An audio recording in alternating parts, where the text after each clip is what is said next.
I'll let Jimmy Wagner open things up here. This slate is gross. Yes, welcome into the NBA show here at WinDailySports.com. All sponsored by the Sharp app. Go to sharp.link and you can find all the ways to download the Sharp app. And yes, it's not a good one, Ghost. Not a good one at all. And this one might be a shorter version that we're used to here for the NBA stream. But how gross is this? I'll ask that. Like, how gross is tonight's slate? This is the grossest one of the year by far. And okay, nice. Most, that's always good. It's probably the grossest one that I in recent memory. Like, really going back recent memory. Yeah, just because like already the 5-game slates are dangerous because it's not big enough to have a large enough player pool where we can. I could talk about the slate for 3 hours, but it's not too small. It's not a small slate where we can just go through 3 games. What's up, Adam, the legend? It's not like we can just go through 2 to 3 games and really plant our flag anywhere too. It's like right in between that, and there's very limited upside. The studs are all priced up. It's there's no value on this slate either. Like it's gonna be like there's no Washington on this slate. I mean, come on, man. There's no pace up spots. Good offenses are going up against elite defenses. I don't know if Anthony Davis is gonna finish a game. Like it's just it's gross. It's gross.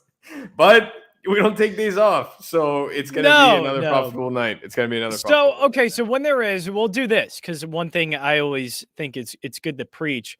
Not just, hey, play every slate, and these are all of our plays are going to win all the time. Like, let's be honest. If we don't like this slate, we'll be honest with you. So how do you kind of approach when it comes to even just how many lineups you're putting in, lineup building, all of that stuff, approaching a slate like this where you're already really timid to just even dip your toes in the water? Yeah, like obviously for me, I'll play every slate considering that we create content for every slate, of course, too. Yeah. So I'll at least get just the only difference is that I'm not gonna pass on dessert, but I'll just have a smaller piece of pie instead of eating the whole pie. Like I won't go complete bonkers on a bankroll, but what I will do is limit it to 3 maxes and then especially on tonight, there's all the studs are at the same position on top of that too, and they're all within $100 to $300 of one another. You can go Curry versus Doncic, you can go Anthony Davis versus Julius Randle. You could mix in Joel Embiid in that as well, because Anthony Davis is center eligible. Like all the studs are at the same positions and they're all easily pivotable to one another. So yeah, you know what, it's really not that bad in terms of a strategy standpoint to limit yourself to 3 lineups tonight and enter a 3 max if you want to enter multiple 3 maxes and get just interchange 6, the star players. That's really what I would do. Like you got to hope that tonight is not a night where you could say, oh, like, I don't know if this 4,200 guy or this 4,400 guy is going to pay off. Like, normally I really plant my flag on Studge, which worked out really well for Karl-Anthony Towns yesterday at 3% ownership. And of course, Damian Lillard absolutely burned me, but still ended up cashing because of Karl-Anthony Towns putting up 35 and 14 at 3% ownership. So that saved me. But yeah, and since there's usually I'll plant my flag with the studs, but tonight I'm planting my flag with the values and just interchange these studs that are all within $100. So I was about to say, is there enough value? Because it is a 5-game slate, and as you said, not really the greatest of spots, and not really a ton of value everywhere that we can get. Like, what are the chances are like that you get Curry and Doncic, hoping that this game goes absolutely bonkers? Is there a path to fit 2 10K guys in there? Yes and no. Yeah. You can, like, mathematically speaking, obviously you can, especially on nights where we end up playing 3 of them. But honestly, like tonight, there is not a single lineup where I'll have Curry and Doncic together just because of how little faith I have in that value. If it hits, great. More the merrier. You know what I mean? Like all the success wished upon everyone that's listening right now. But I will not be playing both Steph Curry and Luka Doncic in the same lineup tonight on top of them being the 2 highest priced guys on the entire slate. They're both in the same position, and I'm already limiting myself to the combinations I can get because of the fact that not only is my point guard spot taken, which isn't a big deal, but my guard spot is also taken up. Yeah. So again, what are the guys you're kind of interchanging at the top here? And I mentioned Curry and Doncic because, like, and also Jokic, but like, I'm not going to lie, I'm not a big fan of Embiid today. Randle, I hate that matchup against Philly. LeBron's questionable, and as you just said, Anthony Davis. It's not like I guess I'm very much concerned about some of these guys at the top because of either matchups or the fact that they're just a questionable tag on them. Right. For me, it's going to be one of Curry or Doncic. Okay. For me, it is going to be Steph Curry. But if you can go with Luka, you're really flipping 4 quarters for $1. You know what I mean? Like, it's you can't go wrong with either one of them. You just have to hope that the one that you choose ends up outscoring the other. But for me, it is going to be Curry. His usage rate is through the roof with everyone that's sidelined right now and just already playing on MVP level out the gate. And Dallas is favored by 11.5. Do I think Houston covers that? Yeah, a little sports betting tease. I do think that Houston covers the 11.5. But at the same time, you got to lean with the fact that Vegas thinks that Dallas is going to win by 12 or more points. Is Luka really going to be required to drop a 30-point triple-double? Yeah. Vegas, and with the Vegas line purely, the answer is no there. So I will side with Steph Curry over Luka. And then talking about Joel Embiid and Julius Randle, look, Joel Embiid will always pique my interest just because of the fact that the entire offense and entire defense revolves around Joel Embiid for as long as Ben Simmons is continuing to be on the sideline, right? So when we're talking about guys that have ridiculous usage and just guys that are going to get the most amount of touches, both Joel Embiid and Julius Randle fit that conversation because Julius Randle, as Adam pointed out in his article today, is top 10 in the NBA in touches, and he might end up finishing the season in top 10 in touches. Tibbs runs his starters to the ground, and he's already playing well over 38 minutes a game. He's going to be top 5 in the NBA in minutes per game by season's end. And the sheer volume that he has makes him a solid play alone. Is it a good matchup against Joel Embiid? Absolutely not. But you have to think that when Mitchell Robinson gets into foul trouble against Joel Embiid, someone's got to play the 5. And it's not going to be anyone else outside Julius Randle.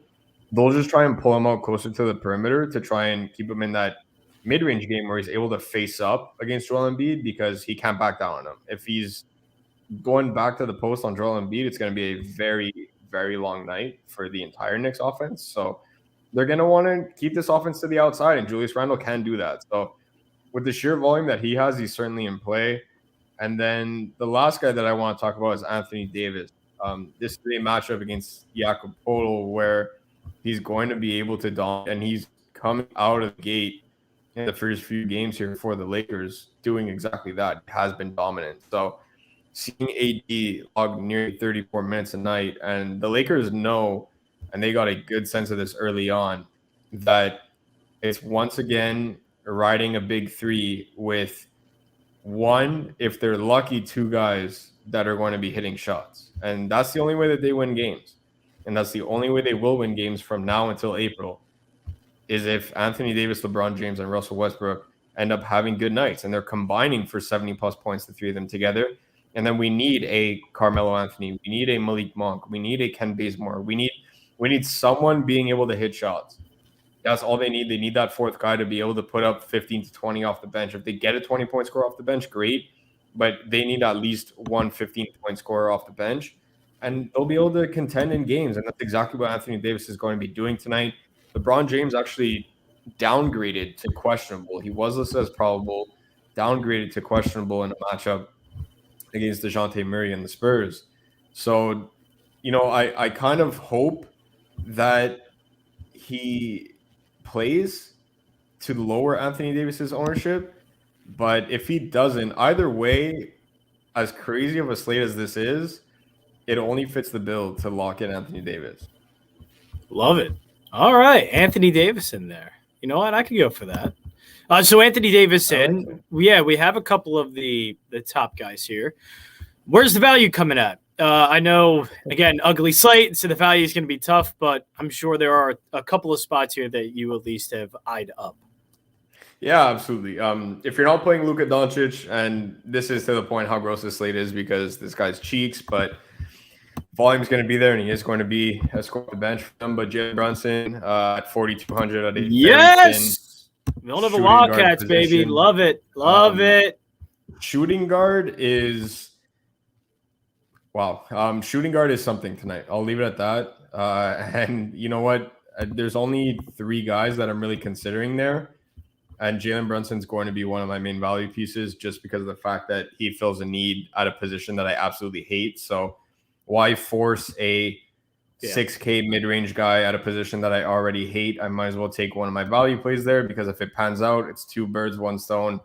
End up getting a good value play at a position that I absolutely despise tonight. So Jalen Brunson is firmly in play. Outside of that, Oklahoma City's front court is very questionable right now. To be able to evaluate that rotation is extremely difficult. There are so many different scenarios that's going to be able to either at least be considered or might actually be realized in that front court. So Derek Favors has already been ruled out for Oklahoma City. And Isaiah Roby, who ended up being very productive for the Thunder towards the end of last season when SGA ended up getting injured and he didn't play for the rest of the year, and they just started throwing out their G League team. It looked like you had guys like Lou Dort and Darius Baisley and Isaiah Roby just, going off on games because of the fact that they were playing 37 minutes and they had opportunity, right? He was a DNP CD last game and did not play, coach's decision. That had nothing to do with injury. That had nothing to do with anything else other than the fact that they didn't play him because they didn't want to. So I don't know if it gets any scarier than that, but I'm really curious to see this starting 5 right now, and I hope it comes before lock, because one of Darius Baisley, Isaiah Roby, or our wild card tonight is Mike Muscala. As I pretty much almost want to throw up in my mouth as I'm saying that. Unbelievable. One of these guys is going to get 25 plus minutes.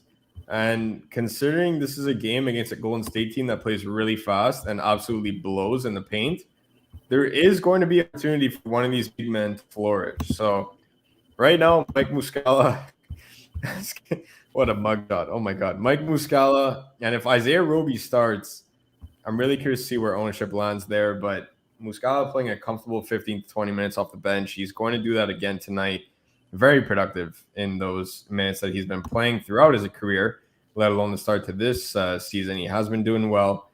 I don't mind playing. I can't believe I'm about to formulate the sentence. Say it. I don't mind playing Mike Muscala tonight at all. Love it. So your first 2 value plays you gave us were Jalen Brunson. It's really gross. And Mike Muscala. There's one other guy that I will mention. If you don't, just got to bring this up again. Just got to bring this up again. That's what it is. Look, that's what it is tonight, guys. I don't know what to tell you, but one guy that I will mention is one of my long shots for Rookie of the Year. No, he was not my favorite, but he was one of my long shots along with Josh Giddey, who was at plus 3,000. We have Alperen Sengun at 4,300 tonight at center. If you don't want to play Mike Muscala and you want to keep a similar build structure to what is on the screen right now, it's not all that hard to be able to go up to Alperen Sengun sitting there at 4,300. Look, this guy is very similar, eerily similar to one of my favorite players in the league in Domantas Sabonis. He can put the ball on the deck. He can play in the post. He can play face up. Ridiculously good already on the defensive side of the ball. And now he's getting a Dallas Mavericks front court that is consistently ranked in the bottom 5 on the glass on both ends of the court. There are very few teams that will ever do that, and Dallas just is consistently one of them on both the offensive side of the rebounding scale and defensive. So for me, 20 minutes of Alperen Sengun gives me enough opportunity to end up getting that ceiling. Throw into the fact that we're not playing Luka potentially because of a blowout. We're talking about making a lineup that makes sense. Jalen Brunson, a little bit of more run off the bench with Alperen Sengun getting to the 23, 24-minute range instead of the 18-minute range. 18 minutes of Alperen Sengun is going to be more than enough. But if he gets to that 22, 23, 24-minute range, now we're talking about a guy that can be sub 10% owned on a 5-game slate, which is already hard enough to find, but that can potentially be the main source of value. I love it. So we got a couple of centers. Brunson, or not Brunson is a center, but we got a couple of values. Brunson, Muscala, and Sengun. How does that feel? How are you feeling right now? You set a lineup of those three guys, Nauseous. and you're feeling just a-okay. You're feeling perfect about what's happening right now. Yeah, it's I'm feeling nauseous, but one thing that I will touch on. I was going to say, does this mean that we're going a little bit mid-range here? Like how we are, because the value is simply not good enough to be able to play multiple of them. Like you gotta look at your lineup. You gotta look at Evan Fournier, and like the very first thing that I'll ask myself is, how do I take down a tournament with this lineup? Because that's what matters. That is the thought process every single slate. How do I take down a tournament with this lineup? And if you're able to answer that question confidently and successfully, you also have to ask the flip side and say, how does this lineup absolutely tank? Right? So, and it's not like a situation last night where Damian Lillard goes 0 for 9 again from behind the arc. And even at that, I still cash for that lineup because of Karl Anthony Towns. But, that you can bring it to the extreme either by saying that, a guy like Damian Lillard can put up 10 fantasy points. Like, no, like keep it realistic. Don't put down your lineup for no reason either. But you have to look at the lineup and say, okay, how does this lineup absolutely fail? And having guys like Mike Muscala and Damian Lee and Devin Vassell and all these 3 to 3.5K guys, you end up slotting in multiple of them in your lineup, and you can say, wow, 3 to 4 of my players can combine for 20 fantasy points. That's a problem, right? So when you end up playing 1, 2, maybe 3 of them, it's like, okay, there's a route to, to succession there, and you're able to get good games out of those 3 guys if you're able to go 3. Personally, I'm limiting myself to 2. And you're able to get good games from them, great, because you have the ceilings that are going to be able to match that. And you can't look at your lineup after and say, well, all my values hit, but I didn't win because Curry didn't drop 40 raw. Like, you got the values right. It's the process that matters. Curry in this matchup, any given day, puts up 40 raw points, let alone all the rebounding that he's doing, which is out of control this season, by the way. His rebounding has just been bonkers. And he's still dishing the rock, and he's going to put up 60 tonight. So, if he only hits 40 instead of 60, you can't say, well, Steph didn't hit his shots. Like, no, he's the best shooter of all time. Like, your process was correct. It was just an off night for him, right? Yeah. So if you're able to get all those values, great. I just personally, I don't feel comfortable having more than 2 of them in my lineup. And I'm able to do that with a certain guard that is the most – is he the most – yeah. Is he? Yeah, he is. The most underrated point guard in the league. And we're not even going to say his name because everyone knows who it should be. No, Steph Curry. No. Oh, okay. No. Tyrese Maxey. No, but there is a certain point guard in that mid-range that is the most underrated point guard in the league, where you're going to be able to fit a guy like that in that is going to dictate the slate tonight. So, which brings me to that Spurs-Lakers game. Hint, hint.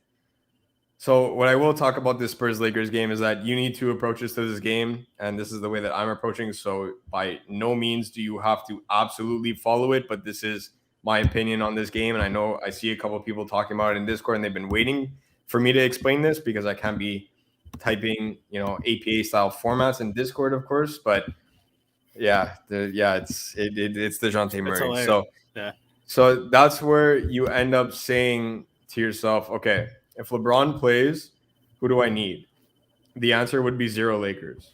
And the only one that I consider is Anthony Davis, because Russell Westbrook is struggling out of the gate, which he always does. October and November are not Westbrook months.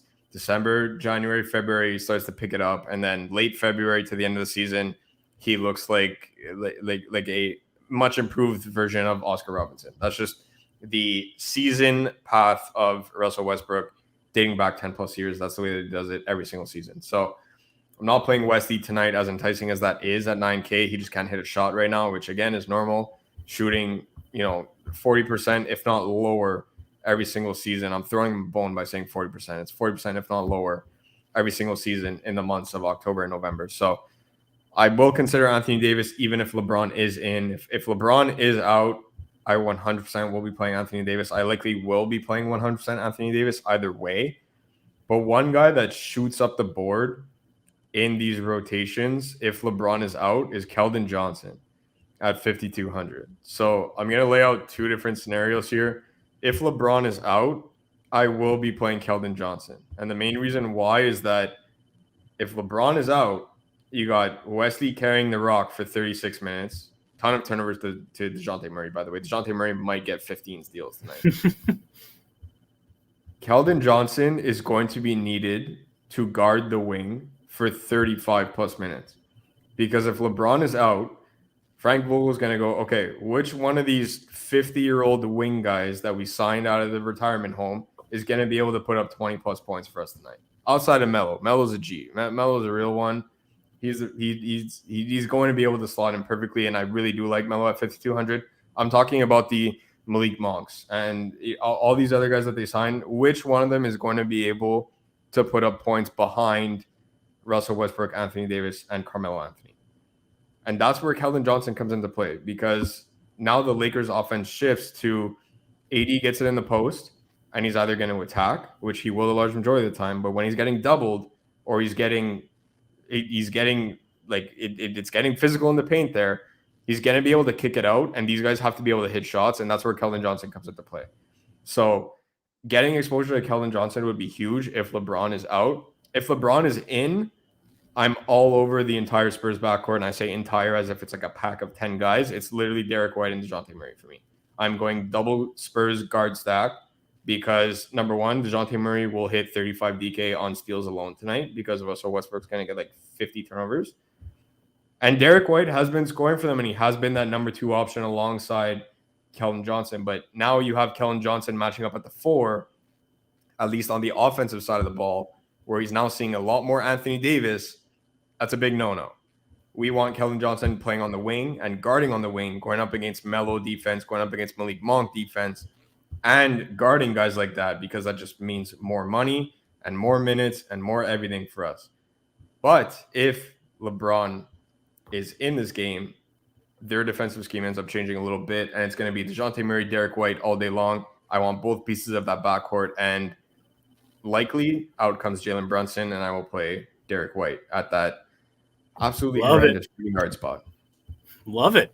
I think that's about as much as we can break down the slate, isn't it? No, I'm not playing Porzingis. If I don't know if anyone asked that. I think somebody did. So no Porzingis. No, this is me every slate. You don't have to ask. Literally, they could be the only players on the slate. I won't play them. Andrew Wiggins, Kristaps Porzingis. Who else is on that list? But he had 44.5 points. I don't care. Andrew Wiggins is a no-no. Never Andrew Wiggins. Never Kristaps Porzingis for me. Fair. Never. I don't want to say never, but very rarely Michael Porter. Never Jr. say never, but never. Yeah, Mike Tomlin. Mike Tomlin, Michael Scott. Michael Porter Jr.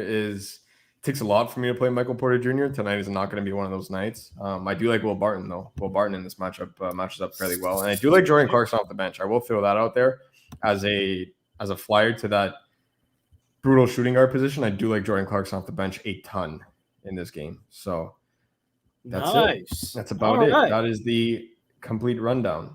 That is the absolute complete rundown. So disrespectful, MPJ. Sorry, MPJ. We are anti-MPJ on this show. All right, we'll go over one lineup. Dijon. Brunson, Giddey, AD, Sengun, SGA, Melo, and Kelden with 700 left to swap to White if Braun in for. Right, so this is what I was saying in Discord. Like, you end up looking at this lineup and you build with one stud, and it's Anthony Davis. Not only are you fading Steph Curry and you're fading Luka Doncic, like, put that aside. Let's say neither one of those guys was even on the slate. Yeah. Where's the upside to win in this lineup? Like, what do you like? That it comes back to that same question that I was saying that I ask myself every time I build one. Like, how do you win a tournament with this lineup?